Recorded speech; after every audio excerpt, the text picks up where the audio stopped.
গরু পালন করার থেকে ছাগল পালনে কিন্তু অনেক বেশি সুবিধা আছে এবং গরুর খামার থেকে ছাগলের খামারে অনেক বেশি লাভ আছে। যদিও গরুর খামারের ইনভেস্ট বেশি, মানে অনেক টাকার ব্যাপার, মোটা অঙ্কের টাকা, বাট ছাগলের খামারের হচ্ছে ইনভেস্ট কম কিন্তু লাভ বেশি। সেটা কেন বললাম, যে গরু কিন্তু লালন পালন করা খুবই কঠিন এবং অনেকটা হচ্ছে ব্যয়বহুল।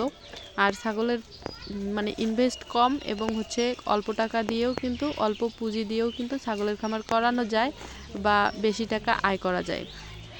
এতে হচ্ছে আপনি যদি আবার সম্পূর্ণ বিনা টাকায় করতে পারেন বা আপনার যদি ঘাসের জমি থাকে, ঘাস চাষ করে আপনি হচ্ছে ছাগলের খামার দিতে পারবেন বা ঘাস কেটে বা সংগ্রহ করেও কিন্তু অনায়াসে 4 থেকে 5টা ছাগল লালন পালন করতে পারবেন। এখন কথা হচ্ছে যে বাঙালি এমন জাতি যেটা হচ্ছে যে মেধা দিয়ে যাচাই করবে না বা মাথা দিয়ে ভাববে না, কিন্তু ওই জিনিসটাই কিন্তু কপি করতে খুবই পারে। মানে একজন যদি করে বা অন্যজনে যেটা বলবে সেটাই বিশ্বাস করবে বেশি এবং হচ্ছে নিজের যে প্র্যাকটিক্যালের ধারণাটা বা নিজে কখনো করে দেখবে না, কিন্তু অন্যেরটা নিয়ে মাথা ঘামায় বেশি। ঠিক আছে, এই জন্য হচ্ছে বাঙালি জাতি কিছু করতে পারবে না এবং হচ্ছে উদ্যোক্তাও হতে পারে না। আসসালামু আলাইকুম বন্ধুরা, আশা করছি সবাই ভালো আছেন এবং সুস্থ আছেন। তো দেশ এবং দেশের বাইরে থেকে এই মুহূর্তে যেখান থেকে আমার চ্যানেলের এই ভিডিওতে যুক্ত হয়েছেন সবাইকে অসংখ্য ধন্যবাদ জানাচ্ছি আমার চ্যানেলের পক্ষ থেকে। তো গত 1 বছর থেকে ছাগল পালনের সাথে যুক্ত আছি। তো 1 বছরে ছাগলের খামারে যেটা ইনভেস্ট করেছি এবং হচ্ছে যেটা আমি ইনকাম করছি, তার মধ্যে কিন্তু অনেক পার্থক্য ছিল। খরচ এবং হচ্ছে ইনভেস্ট প্লাস ইনকাম, এই তিনটাই হিসেব করে যেটা আমি বুঝছিলাম আর কি, মানে বুঝেছিলাম, সেটাতে কিন্তু আমি মানে যেটা আমার পক্ষ থেকে সেটা কিন্তু সত্যি লাভজনক আমি বলতে পারি, মানে আমার পক্ষ থেকে যেটা আর কি।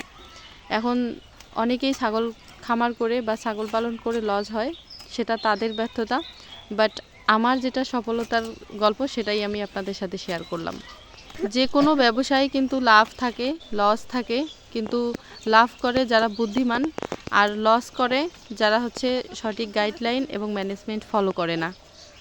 তো যে কোনো কাজের আগে হোক সেটা জব বা বিজনেস বা খামার ইত্যাদি আর কি, যেটাই করেন না কেন অবশ্যই সেই বিষয় সম্পর্কে ধারণা এবং অভিজ্ঞতা থাকা উচিত, তাহলে কখনো হচ্ছে আপনারা ঠকবেন না।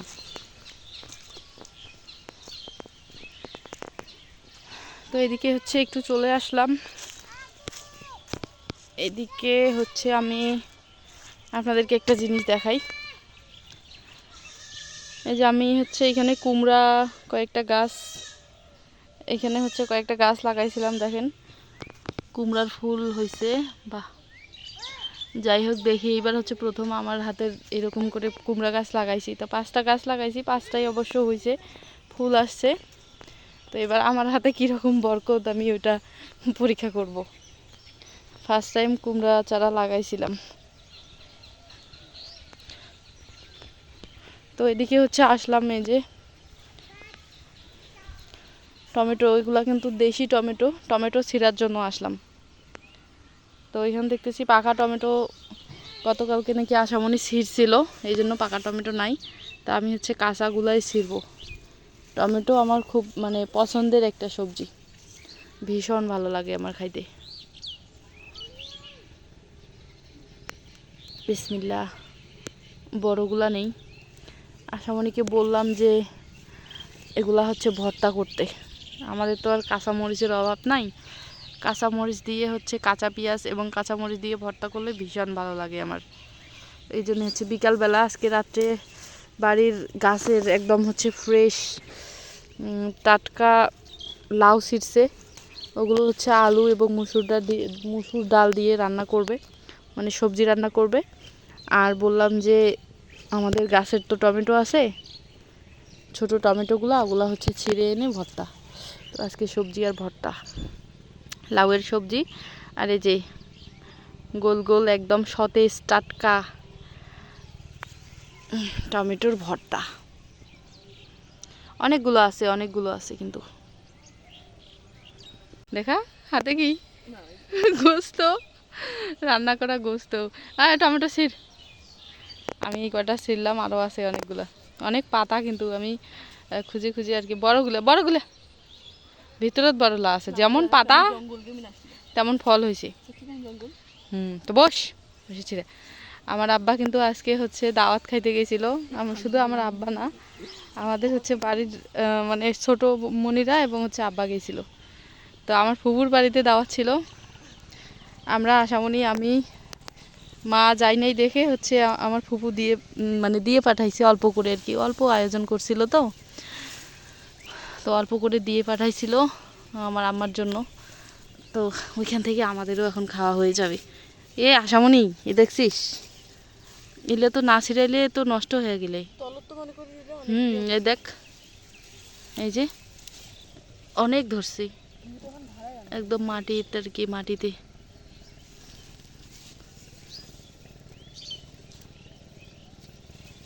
বড় বড় লামি।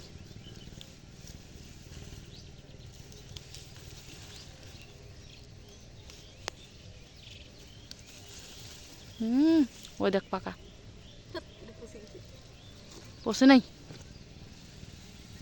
নিতলে।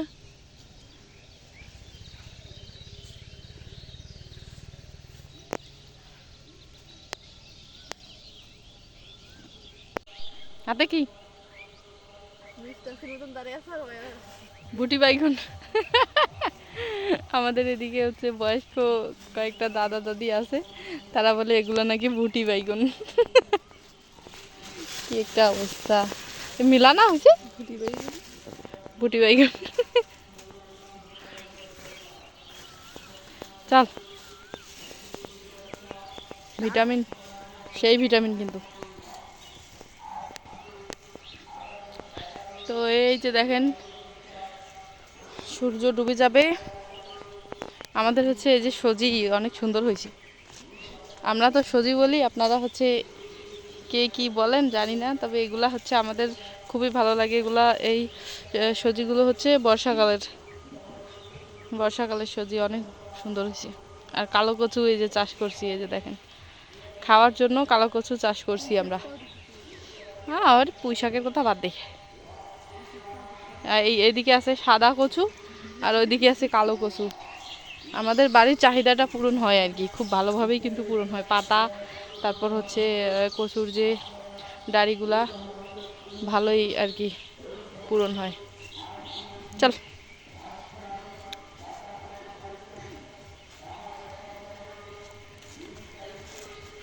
আমাদের বাড়ির আশেপাশে যে এরিয়াটা আছে, হ্যাঁ এই যে আমাদের বাড়ি থেকে একদম হচ্ছে আপনাদেরকে দেখাই, এই আমাদের ওই যে বাড়ি, এটা আমাদের বাড়ি। এই দিক থেকে শুরু করে এই যে বাঁশের যে এই বাঁশটা, এটা থেকে শুরু করে এই যে এটা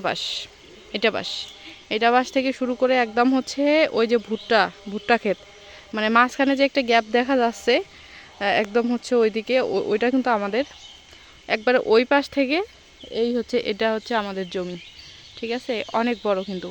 আর ওই যে একবারে বাঁশঝাড় দেখতে পাচ্ছেন, ভালো করে দেখাই, ওই যে বাঁশঝাড়, ওই বাঁশঝাড় থেকে কিন্তু আমরা পাতা কেটে এনে বর্ষাকালে ছাগলগুলোকে খাওয়াই, আপনারা দেখছিলেন হয়তো।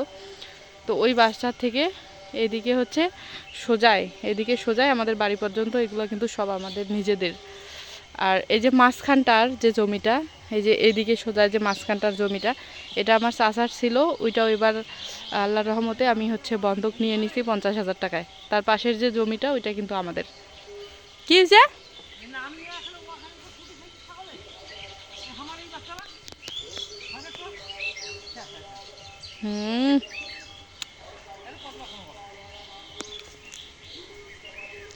তো ছাগলগুলো হচ্ছে তুলতে হবে, এখন সময় বেশি একটা নাই।